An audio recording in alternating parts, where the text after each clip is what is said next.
Good afternoon, everyone. I'm Jackie Kiviat, Executive Director of TCI Florida. As you may know, the Commonwealth Institute is dedicated to advancing women in leadership, working hand in hand with businesses across the state. They partner with us on initiatives such as Strategies for Success, Leadership Live, the top 100 women-led businesses in Florida, and today's star, the Women's Leadership Impact Study. This is our very first Women's Leadership Impact Study in Florida, and we are so excited to share the results of our research with you today, where we stand on women's leadership in the state, where we can improve and change. It's my pleasure and a privilege to introduce our business leaders joining the conversation today. They have generously given their time and their support to TCI throughout this process. In particular today, they are giving us their valuable insights and perspectives about the key findings of our study. I'd like to start by introducing Amy Ruth of Florida Blue, a very long time and big supporter of TCI. Amy is Senior Vice President of the Human Services Group and Chief Human Resource Officer for Florida Blue. Welcome, Amy. From Kaufman Rossin, we welcome Joy Batteen. Joy and her colleagues have long been proponents of TCI's leadership development programs and DE&I initiatives. Kaufman Rossin has been instrumental in TCI's annual survey of top 100 women-led businesses in Florida. Thank you, Joy. I'm delighted to welcome Teresa Salemi from PNC Bank. Teresa is Senior Vice President and Southeast Florida Commercial Market Leader. PNC has been a big supporter of TCI in Florida, helping us expand our reach throughout the state. Thank you for joining. Kerry-Ann is an icon in our community, a leader for change and a much sought after speaker. Kerry-Ann is President and CEO of the YWCA South Florida, and I'm delighted to share that she is also a new board member of TCI Florida. Thank you for being here, Kerry-Ann. Maureen, Shea, and Right Management have provided support for TCI Florida in so many ways, from content-rich programming to serving on our committees and sharing counsel based on experience. It's my pleasure to welcome Maureen Shea, CEO, Florida and the Caribbean for Right Management. Welcome, Maureen. And that leads to our discussion leader for today, Trish Foster. Trish brings great experience working with organizations throughout the US and internationally as a DE&I change agent, advisor, writer, and workshop facilitator. We're so excited to have you here. Trish will be facilitating the conversation, but before I turn it over to Trish, I'd like to take a moment to recognize our sponsors. They made all of this possible. First up is our presenting sponsor, Florida Blue. We are so grateful for everyone's support at Florida Blue. Huge thanks to you and your colleagues for your outreach throughout Florida on our behalf and on behalf of this Women's Leadership Development Impact Study. And our key sponsors, Kaufman Rossin and PNC. Your support has been incredible. We are very fortunate to have Kaufman Rossin and PNC continuing to work with TCI to participate and to help underwrite our important work. And I'm delighted to thank our ever-growing community of study partner organizations. Maureen Shea of Right Management and Kerry-Ann of YWCA South Florida represent two of the more than 20 partner organizations throughout the state. Their role has been one of Uber endorsers to get all of their member companies and organizations to complete the study survey. And now Trish is going to provide an overview of the key findings. Take it away, Trish. Thank you so much, Jackie. And thank you, everybody. It's amazing to be here with you virtually. I am going to move quite quickly through the report findings and conclusions and recommendations. The reason being, you all have access to the report, so we're being efficient.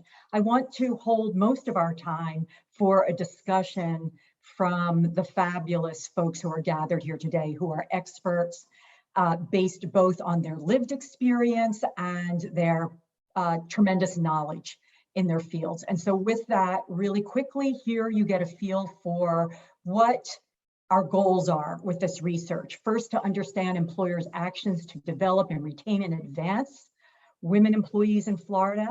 Then to expose the barriers, the challenges to progress, what catalyzes progress. And finally, to identify and share best practices and strategies towards greater gender equity in the Florida business community.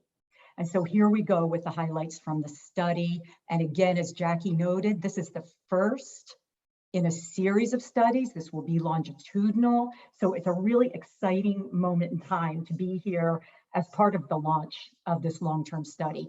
First thing we really concluded and we saw is that women's leadership is definitely trending up in Florida. Over half of responding organizations currently are led by women. And of course, we hypothesized, do women-led organizations invest more deeply in women's leadership? It's a little too early to conclude that the answer is yes. I think that's something that we'll be watching for as we get results in future years. Interestingly, we know that over 1 million women-owned businesses exist in Florida. And I cite here on the slides 2 studies, one from 2019 showing that Florida is ranked 3rd in terms of growth in female-owned firms, and one from 2020 showing that Florida is ranked the 6th best state in the US for female entrepreneurs, showing a real increase over a 5-year period. Women of color are underrepresented in leadership. This just came through loud and clear in our data, and it has to be called out. And you can see very clearly in this image that about 10% of the management teams are comprised of women of color versus almost 60% of all women. And when we get to leadership, executive leadership, all women fall off, but women of color definitely decrease even more. We have really small numbers of women of color in executive leadership, somewhere around 8% in Florida. And so then that leads us to ask the question, are employers doing enough? And of course, it's going to get us into, as we discuss remedies, what more can we be doing? And what we saw is that 25% of companies say they use metrics to track progress on the advancement of color, but only 12% of respondents leverage leadership development initiatives specifically targeted to women of color. So both those numbers are too low. And then we get into goals, metrics, accountability, and impact, again, for all women's initiatives, women's leadership initiatives. What did we find? We saw that 83% of respondents identified increasing the number of women in leadership as a formal goal, but fewer than half are using metrics to track progress on increasing women in leadership roles. So we see that disconnect that we want to be very aware of, and we're going to come back to it in our recommendations. Next, we looked at initiatives that involve high engagement, relationship building, like employee resource groups, sponsorship, and mentorship. And we saw that these are seen as increasingly important strategies to advance inclusion, to advance gender equity. And I have some of the data up there. I'm not going to read every single bullet to you, but we start with over 80% of respondents identifying affinity groups and ERGs as being effective. Over 80% indicate that sponsorship is, almost 90% believe mentorship is, and I gave you some contextual information here. 70% of Fortune 500 companies overall have formal mentoring programs. So that was the best contextual information I could find to give you some comparison. Okay, the pandemic has to be addressed, right? The pandemic deeply impacted everyone these past few years, and we're still not done with the impacts. And so what did we find? The data suggests that there was no new financial support for women's initiatives during the crisis. However, over 2/3 of respondents offered extended work from home and flex hours. And so what we really see is that there is a mandate coming to continue to expand and to monitor our success with offering childcare assistance and paid parental leave and other initiatives that support women at work. And then when you look at the report, you will see we move into recommendations, and I'm going to summarize a few of the recommendations on these next few slides, and then we'll kick off our discussion.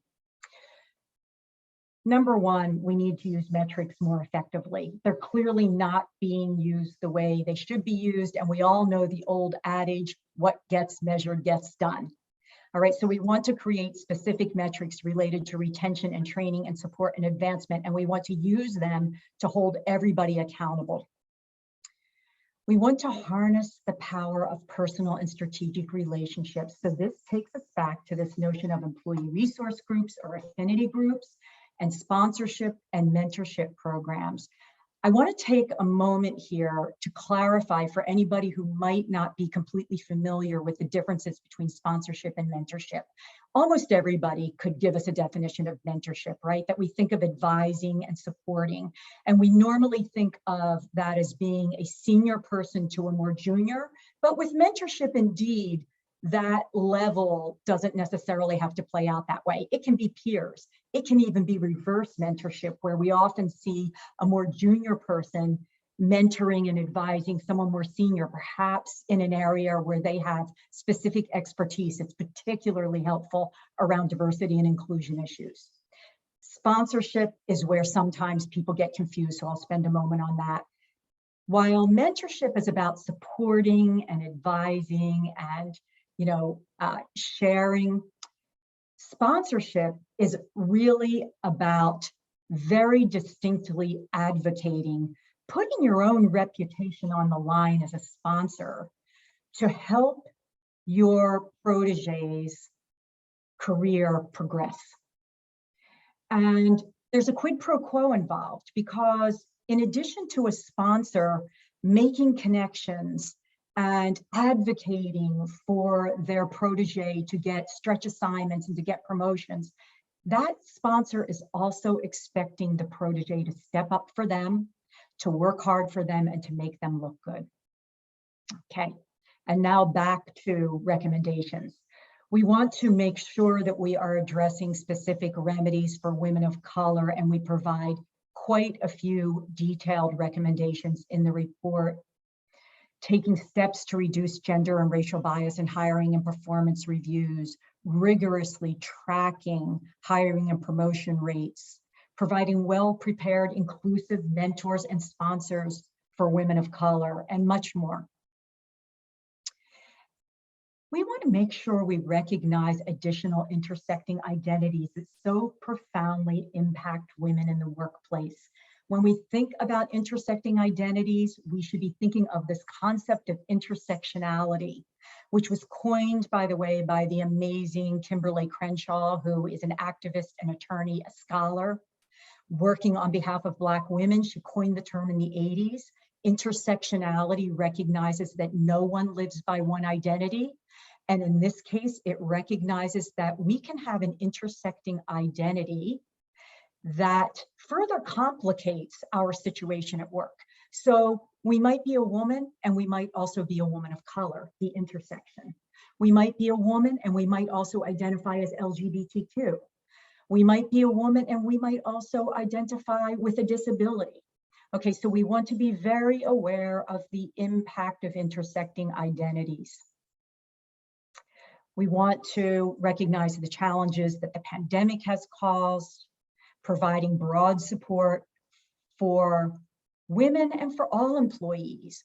Programs and policies related to mental health particularly come to mind right now as we recognize the tremendous toll that stress has taken on employees everywhere.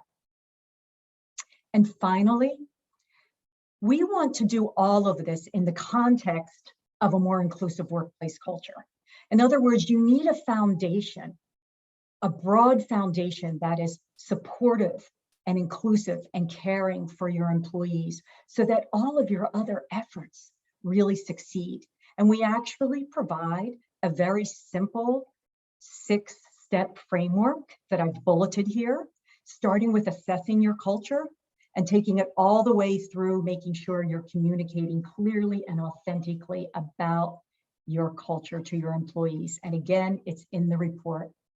And that brings us to the end of our overview and time for us to dig into a fabulous discussion around this.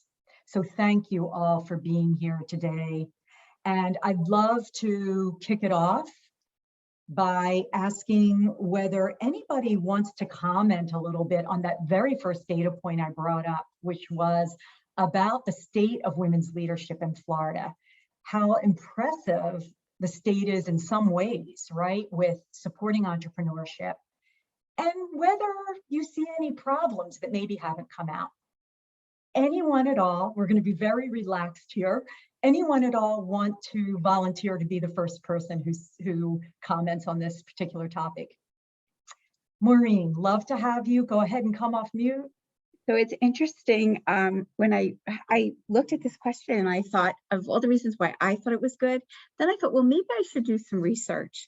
So not only was your statistics really valid, but South Florida Business Journal did some research not too long ago, and they shared that Florida ranked #1 in the US for growth of women-owned business owners between 2002 and 2016. So that's pretty impressive. And of course, we live in paradise, so why would we not think this would be the best place to work?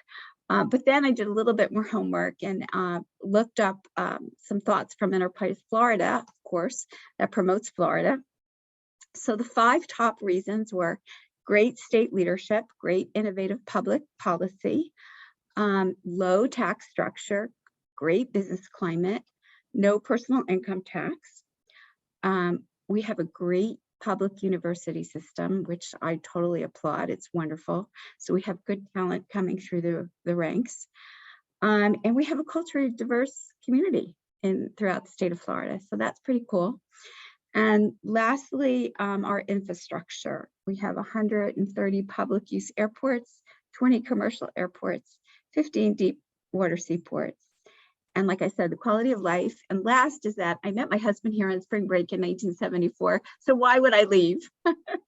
There's a great reason. Thanks, Maureen. Does anybody else want to weigh in? Kerry-Ann, you came off mute. Thanks.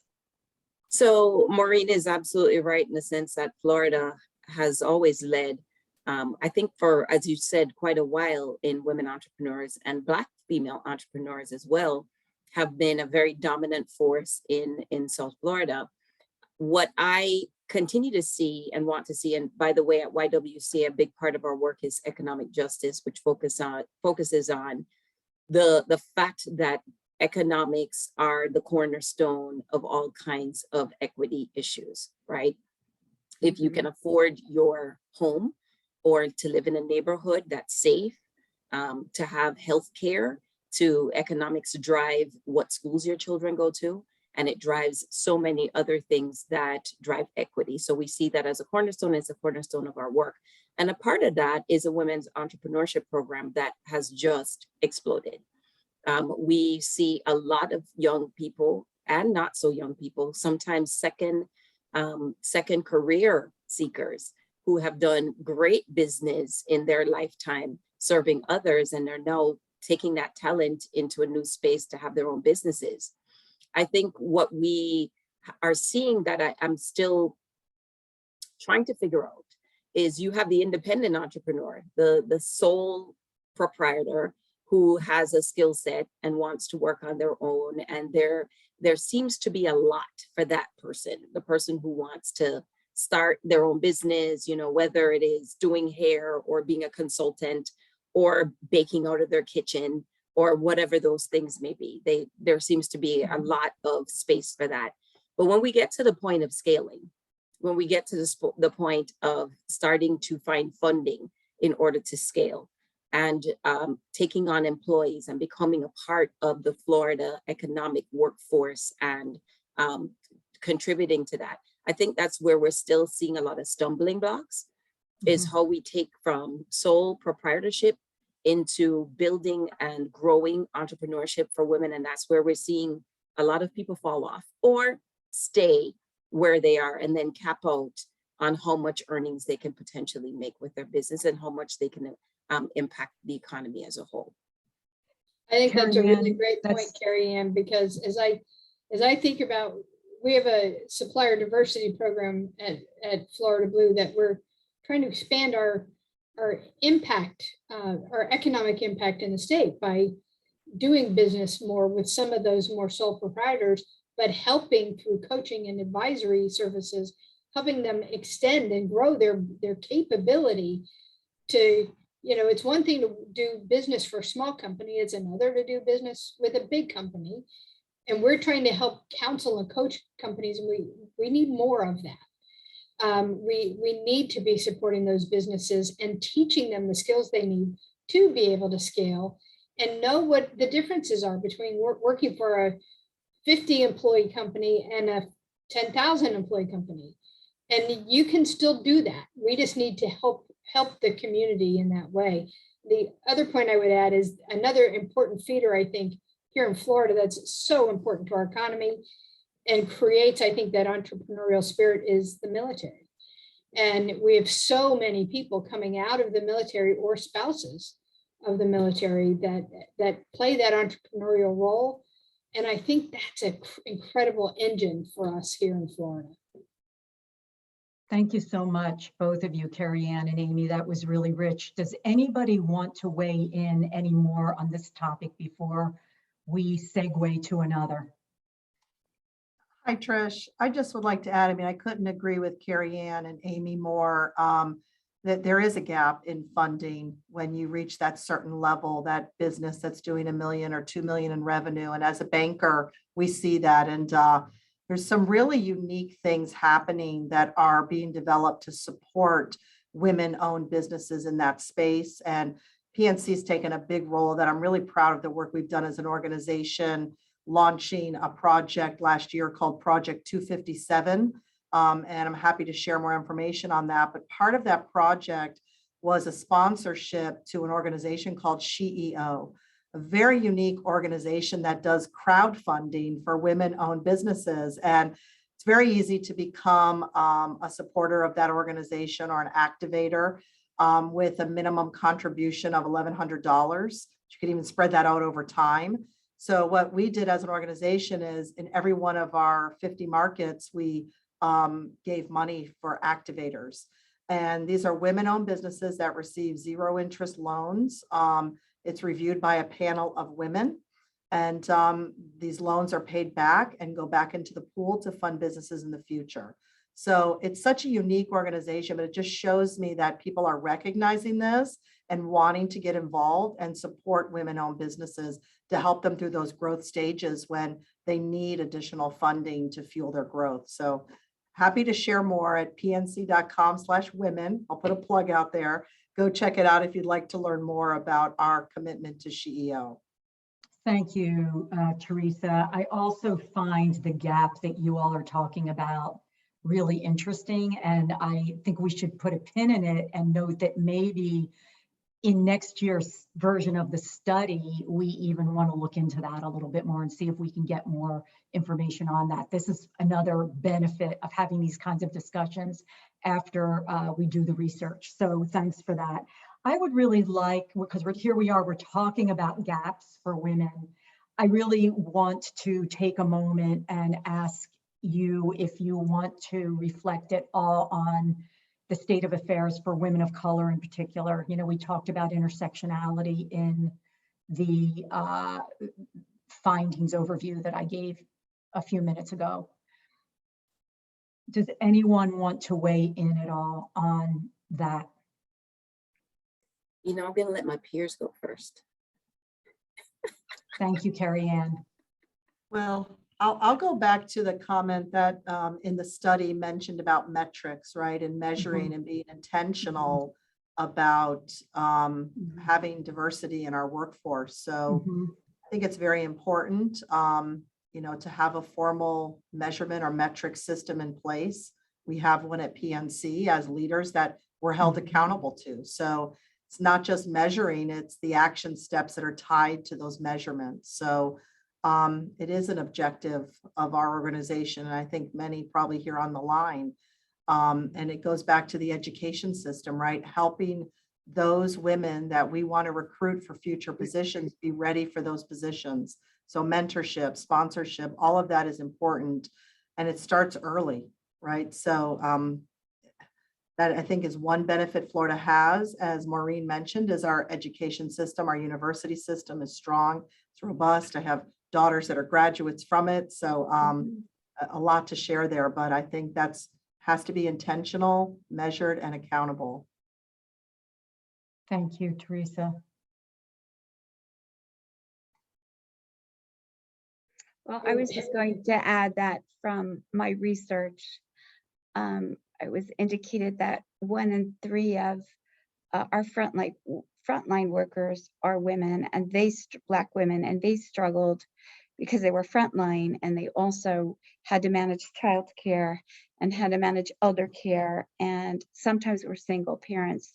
So they were probably hurt the hardest by the pandemic. And so as we're healing, it's really important that we look at that particular population group and be more flexible with, as employers, how we can help them, how we can integrate their talent with the flexibility that they need in terms of managing their children, their families, and all that's on their back, as well as, reskilling and retraining. So, if you don't want to be a frontline worker and you can't, let's see what else you can do inside the company. So. Thanks, Maureen, and thanks also for calling out the fact that women of color were disproportionately impacted by the pandemic. And as a result, in the recovery, to the extent there is one, women of color are lagging. Okay, and believe me, I recognize that when I use the term women of color, I'm using a very broad umbrella term for the sake of efficiency right now. And it's not always appropriate to completely generalize that way. We know that in general, the journey has been the hardest for Black women. I was going to jump in and just say that it has been, and since Maureen brought up, the past 2 years with the pandemic and how difficult it's been, I think that in the beginning and even into year 1 and kind of year 2, it was difficult for everybody. And so companies were much more willing to pivot and kind of put these measures in place to help employees, whether it was remote work or flexible schedules or help with childcare. And, I fear as we move forward, and I feel like we're moving forward at a very fast pace right now, that some of that's going to go by the wayside because it's not affecting the majority of the employees anymore. It's, just going to be, I think we're going to see men coming back to the workforce and working, not all, we definitely, I have the people who don't want to come in 1 day a week and are trying to find other jobs, but, I think I fear that we're going to see it shift back, where we've been on this great roll with all this flexibility and helping, women work out their schedules because we saw how tough it was during the pandemic. And I hope we can keep that momentum going. Joy, you're so right. The thing is that we have deeply seated norms that we have developed throughout our society that are patriarchal and that are white male patriarchal. And we have socialized that deeply for a really long time. And so there's a lot of reckoning happening right now, a lot of reckoning across the board. And it's the steady drumbeat. It's the figuring out what was good and how it made us maybe a little uncomfortable. But when we look back at the data, because that's what we've always driven ourselves to be, and the core values of our organization, if we're not compromising those two things, shouldn't we get a little uncomfortable and think a little bit differently? The intersectionality that we spoke of earlier, and thinking again of those who experienced the most disparity, being Black women who did, for all the reasons that we mentioned. Women were the caretakers. We have always been the caretakers. So we were the ones who did not get your hours cut because you had to go to the pharmacy and you had to go to the nursing home and you had to go to the school. And you layer that on top of socioeconomics, which we know has a huge prevalence and correlation to race, unfortunately, in this country and in South Florida.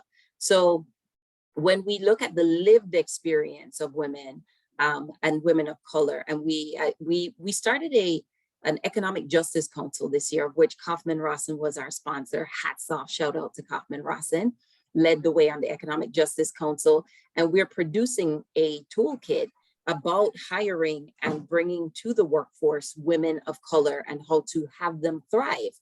And the question is always, when she peeks into the window of your offices, and of course, this is all proverbial, when she peeks into that window, does she say, I belong there?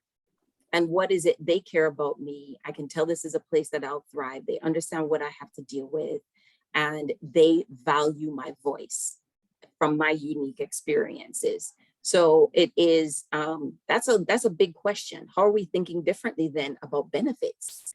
Are certain benefits valuable to that particular woman?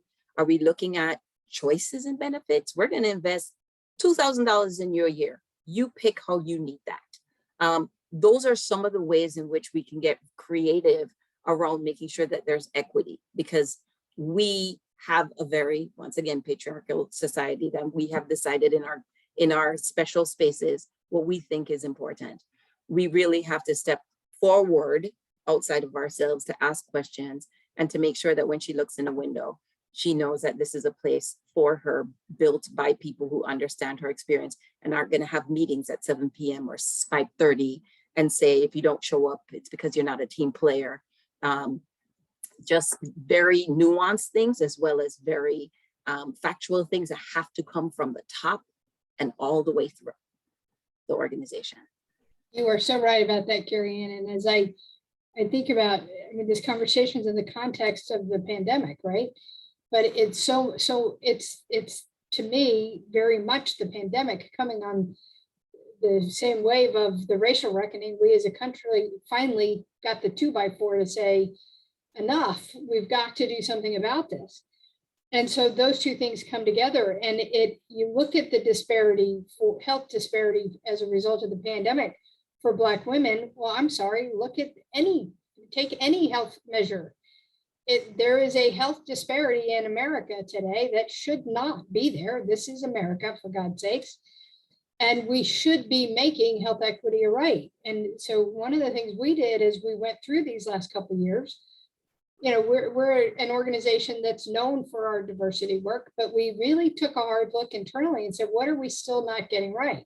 What could we be doing more effectively as a team? How do we listen differently and with true open ears to change people's experiences? And so for us, it was, having the kind of conversations to teach us what we need to learn. And then, but importantly, if you looked at our values, we had 5 values: respect, integrity, imagination, courage, and excellence. And embedded in all of those was all of the diversity language that that we believe and that we have always had.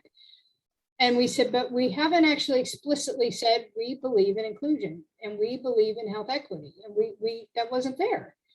Well, it's because of all of this awareness that we forced us to go back and say, let's look honestly and see, how do we improve this?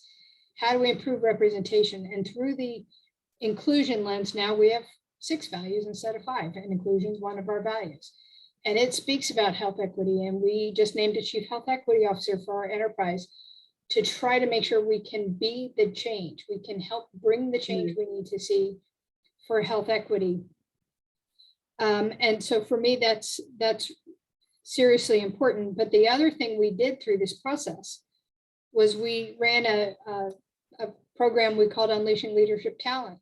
And for the first time, we insisted the majority of that program was diverse. And so we went through and we hit that senior manager layer of the organization. We said, we are going to change our future. And the way you do that is intentionally developing the talent that you have. We're going to change our future experience because I'm better going to equip the people who are here now. And when you look at the people who were in that program, the number one piece of feedback that they said throughout the program was, you can't know how impactful it was to get on the Zoom call with all my peers and see people who looked like me. And what a difference that makes. And it's nice. We just had the ceremony the other day to graduate this class. A third of this class has already been promoted because we've unleashed them. We've shined a bright light, we've given them the skills, and we intentionally said, we're going to change our future. And companies have to do that. That's Teams right. have to do that. And you're proving it can be done. It absolutely can be done. You just have to be intentional about it. Yes. Look at what is really happening in your organization. Be honest about it and find the ways where you can truly make a difference. Mhm. Thank you all. This is a fantastic and rich discussion, and I'm literally taking notes because I think that there are gems that are emerging as each of you share that we really need to capture. And so I'm going to move us along a little bit, but always feel free to jump back in if you feel like there was something important. Again, we want this to be rich and informational for everyone watching. So don't stand on ceremony at all. I want us to talk a little bit more, if we can, about these high connecting initiatives like employee resource groups or affinity groups, as some folks call them, like having expert speakers come in, like sponsorship, like mentorship.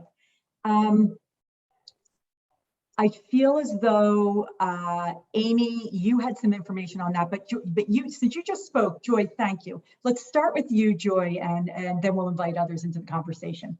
I'm sorry, Amy, I will be quick because I definitely want to Right hear ahead. more about what you were talking about. I was also taking notes.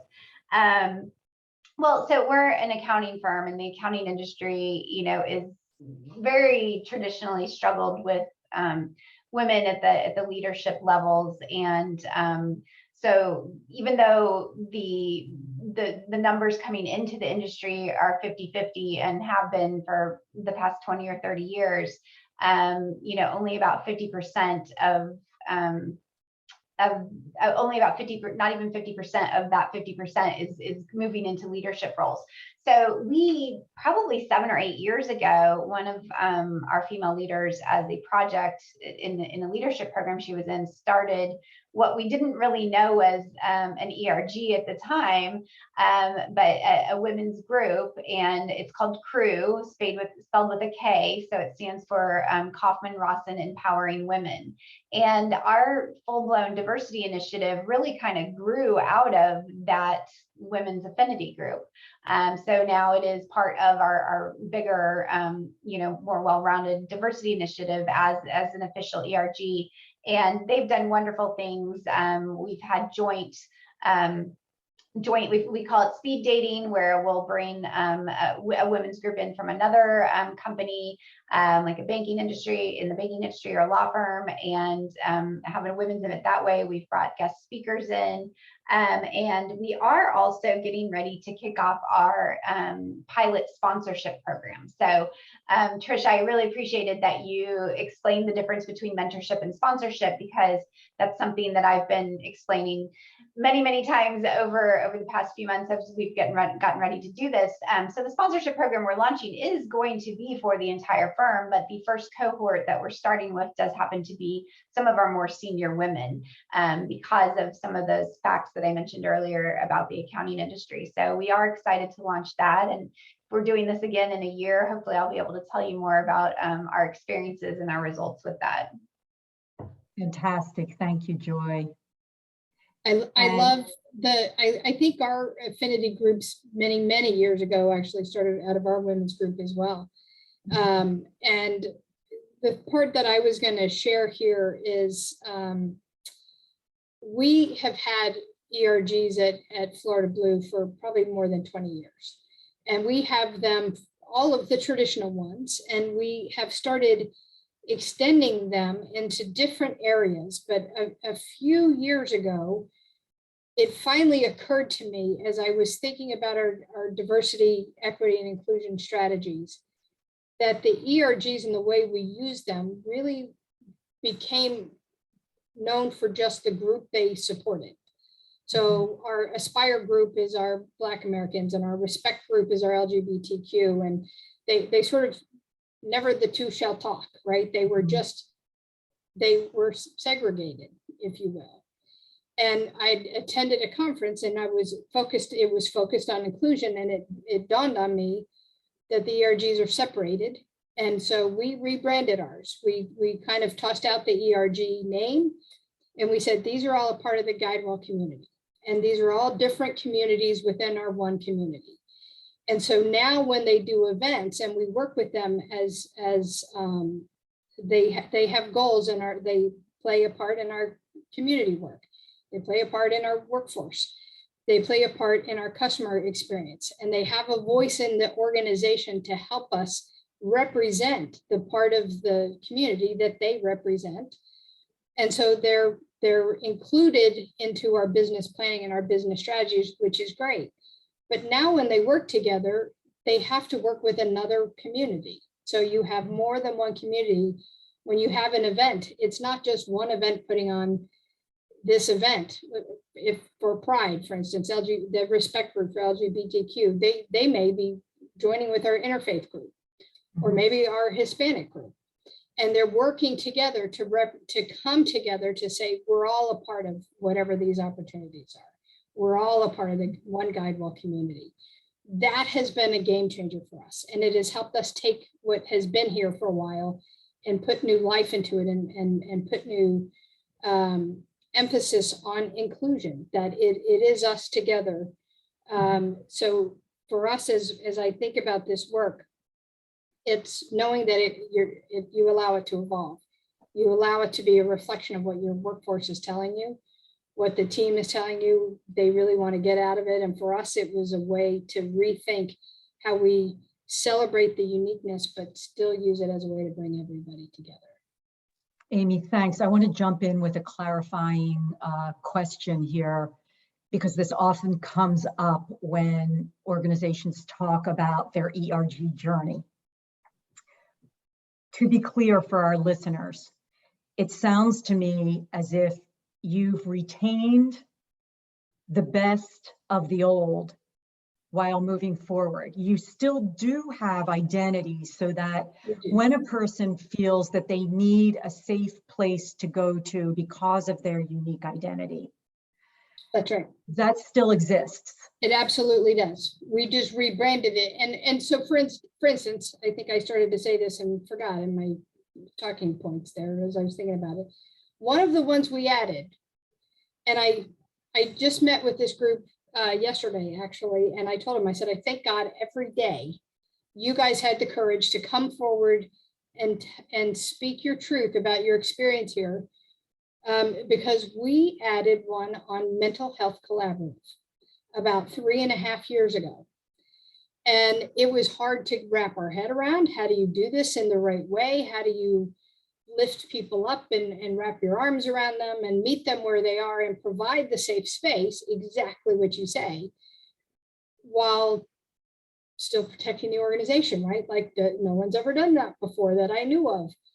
And so that group has helped us provide employee tools as we went through the pandemic and everybody was at home juggling everything they had to juggle, especially our female employees. They were partners, right, sitting next to us, helping us think through the mental stresses and the different things people may need to know. So the other thing is be courageous, be willing to hear your workforce and let them come forward with what might be next, because when you do evolve it, you find there's non-traditional ideas out there too of things that you can embrace that actually help meet the needs of the workforce in a similar way. Thank you so much. Does anyone else want to weigh in on sponsorship, mentorship, or employee resource groups? Hi, Trish. I just wanted to add, something to think about too is the identity of a group, sponsors of those individuals are part of those groups too. So I think of a group we have here at PNC, it's called our Women Business Advocates. So we have 4,000 employees part of this group. And we actually take classes and continuing education around how do we support women in business, whether it's C-suite women, women business owners. But the interesting fact is that 33% of our membership are men. So I think we have to think broadly about not only the people looking for that safe space or they have a passion around, a certain group of individuals, but I'm a supporter or I have a family member, I'm interested in learning more. So, and I totally agree with Amy about cross-pollinating those groups. We probably have around 7 different groups here at PNC. And when we have an event, we open it up to everyone, and let people choose what they want to be a part of. I think of the intersectionality that you mentioned before. Nobody is just one thing or identifies as just one thing. So it's very smart to do that and don't make assumptions about what group people want or don't want to be a part of, and leave it as an open architecture. Thank you. Again, that's really powerful. Several of you have mentioned the role that your women's ERGs have played, and even in the research I've done, so looking back over many years, we can see that over and over and over again, it has been the woman's group that has been the catalyst within an organization for all of the broader diversity, equity, and inclusion initiatives, and your experiences bear that research out. I will just, can I add one more thing about ERGs? Since Teresa, mentioned the point you shouldn't make assumptions about what group somebody wants to be a part of. And Kerry-Ann might want to speak to this too, but the role of the ally is really important also. And, I think our women's group, since it was, the first ERG that formed, and we do have others now, but they've been the most successful at gaining allies to become a part of the ERG and help, promote and even sponsor, different women in the ERG. So the role of allyship is an extremely important one. Allyship is essential. And, I'm a person who identifies as a white, straight, cisgender woman. And more often than not, I am in a place of real privilege. I'm usually in the in-group. And the one thing I can do is strive to be an authentic ally. That doesn't mean I always make mistakes, but this is a passion of mine. And I'm really thrilled that you all brought it into the discussion. Thank you for doing that. It's so important. I think I would just asterisk what Teresa, Joy, and yourself said, Trish, the allyship, along with the continued training so that you are showing up in a way that allows you to be knowledgeable and aware of the changing environment, and also to be a strong sponsor and a mentor. It's more than a name. There's a lot of equity issues that need to be taught, learned, and just continue to work through in order to understand how to best mentor and ally, become an ally, be and act as an ally for folks who are not in the room. Yeah, Kerry-Ann, you are right on. You are all amazing.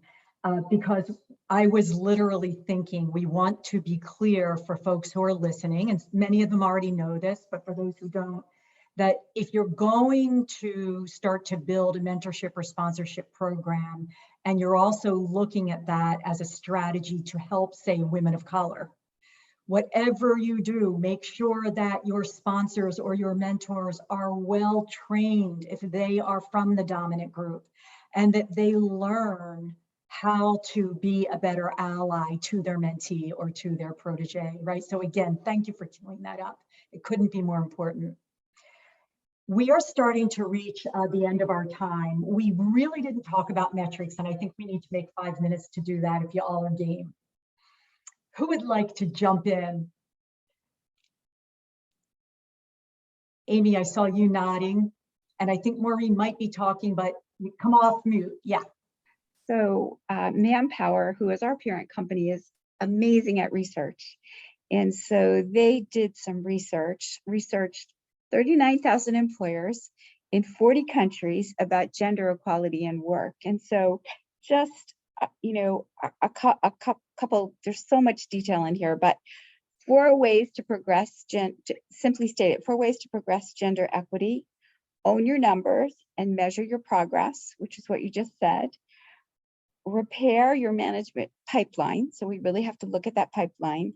Get women into first level management, progress through the company, grow and develop your women employees, help them develop soft and hard skills, identify adjacent skill sets for new roles, have short bursts of training, which is really interesting, provide women with what they want: flexibility, a more compressed work week, and time off for mental health. So that's from 39,000 employees in 40 countries.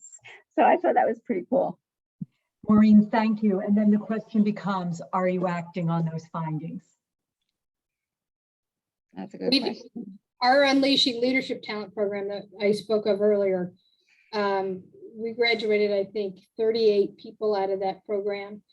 And we were all feeling good about that. And I told the leadership team that at that time, like 20% had already been promoted. And we were only about halfway through the program. And Pat said, that's great. I want to know at what point we get 100% of them promoted. So what gets measured, you said it earlier, Trish, what gets measured gets done. Right. We present a full slate of metrics on our workforce to our board every single time we meet. We have a conversation with our board and our leadership team about our diversity and the makeup of our workforce and how it's changing over time.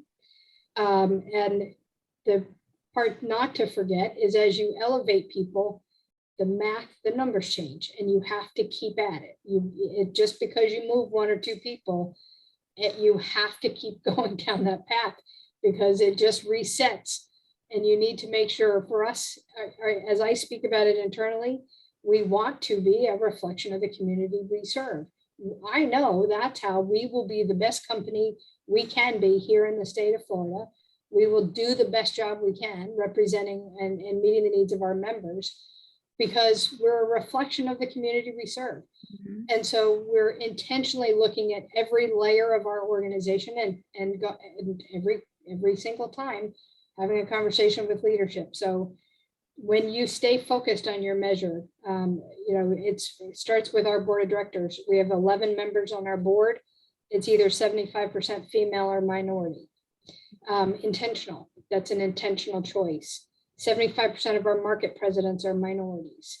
40% of our officers and 40% of our executive management team are women. These are intentional choices. When our CEO got to this company, his entire team was white men. Not true anymore. Why? Because it's intentional leadership. People think I'm in charge of diversity at Florida Blue. I'm not. He is. Because it is owned by leadership, and Right. leadership sets the tone. Right. And so if it's somebody deep within your organization, it's not going to have the same impact. So measure it and make it as visible as you can, because that's where I think you bring the right kind of change. Thank you so much. Anybody else? Joy, Teresa, or Kerry-Ann, would you like to weigh in at all on metrics? No pressure. No, that's okay. I want to again celebrate and exclamate what Amy said about the fact that it has to be owned by the person at the very, very top. You can't phone it in. You can't outsource it. It has to be owned by the person at the top, and very openly owned by them. And once that is proclaimed and acted upon and voiced on a regular basis, the rest of the organization will act accordingly and follow accordingly. And then you can outsource some stuff, outsource some stuff. And then finally, just that those metrics have to be shared openly. It has to be shared with the broader body. We share it with leadership so we can make decisions. We can use that information to guide decisions. However, we also want to be very transparent with where we are, where we're going, where we know we still need some help, And I think that in and of itself builds confidence in the workforce, that the organization doesn't just try to create smoke and mirrors, like we're working on it, we're doing what's right, and things are going well. I think well gone are the days of being really scared to talk about these things openly. And I celebrate that those things are gone, and that when we're solving problems, we need the people who are experiencing the problems at the table. And we know in the past, in every corporate environment, those were not the people you want at the table because you thought you were going to get sued.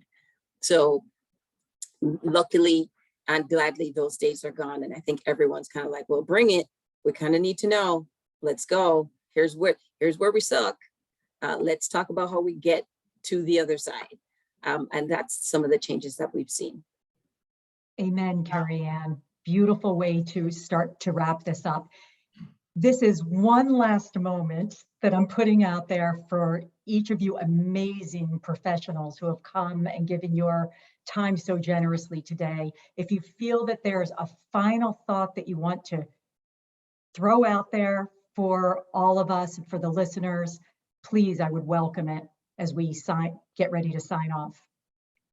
Yeah, Trish, I'll just add, I just love what Kerry-Ann just said. You know, the data, the metrics, they are what inspire change, right? It's born there. It's having the courage to measure and then look at where you have opportunities to improve and then develop an action plan around it and accountability. And I feel really proud of PNC and what we've done with our initiative with Project 257. That number was born out of the World Economic Forum's measurement that if we continue at the pace of pay equity for women where we are today, it'll take 257 years to catch up. And I echo what Kerry-Ann said before, that the economics, you know, the equity of economics is a driving force in overall equity. So don't be afraid to measure and shine a light where it needs to be shown and then create a plan around it. I think that's what I'm taking away from today's call and feeling pretty good about PNC as an organization, what we're doing as well. Thank you. I'm glad you said that, Teresa, and I think it is important for you know, I'm sure a lot of people will be listening and thinking, you know, I'd love to do that. It just doesn't. It seems impossible. It seems difficult. It seems you know, overwhelming, and it can be, but I think there's resources out there. And, you know, to put a plug in for TCI, they have amazing resources for women. We, as a firm, have taken advantage for a number of years of their Strategies for Success program, which could be used as a mentoring program or sponsorship program if you don't have those tools or resources, you know, within your own organization. So there are resources out there, regardless of what your needs are, if you don't think it's something you can take on yourself. Thank you. And with that, I'm going to give you one last shout out. Thank you all. You were amazing. This was a joy and an honor to spend this last hour with you, and allow Jackie to take it from here.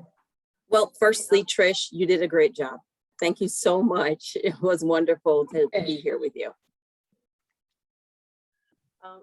Thank you. And I echo that. And I want to just say that you were all terrific. It makes me so proud to be part of the Florida community. You're all incredible leaders.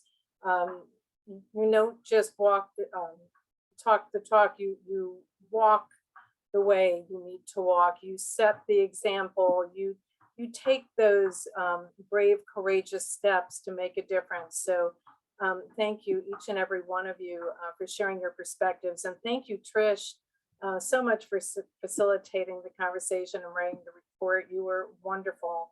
We will be posting the report on April 26th, along with our webinar today, to share everything with the greater Florida community and beyond. Relative to next steps, TCI Florida will be organizing a group of roundtable discussions. We hope that all of you will be helping us to lead those discussions and weigh in and help other businesses address some of the metrics and other ways to make a difference within their own programs, and take some action steps on the key findings that we discussed here today. Because, you know, it's great to gather and present information, but the mission really isn't over until we actually make things happen, just as you have each done in your organizations. And, I just want to say two more things. One, I want to thank all of you again, all of our incredible sponsors. We could not have done this without you and all of our business partner organizations. Big shout out to all of you that you so truly and richly deserve. You make a real difference every day and through TCI, and we are very grateful. And last but not least, I am so excited to announce, wait for it, drum roll, we are having our first in-person event in 2 years, June 14th. Please all mark your calendar. I know that Joy, you are already familiar with it because Kaufman and Rossin has been working hand in hand with us on the top 100 women-led businesses in Florida. This is a chance to celebrate in person, to recognize the wonderful accomplishments, both economically in terms of diversity in the workplace, customer benefits, innovation, and we have honorees from throughout the state. So we do hope to see you in person on June 14th. Again, thank you, everyone. You have been sensational, and I'm just so pleased to be even a small part of it. Thank you very, very much. Thank you for having us. Thank you. Have a great day. Thank you, everyone.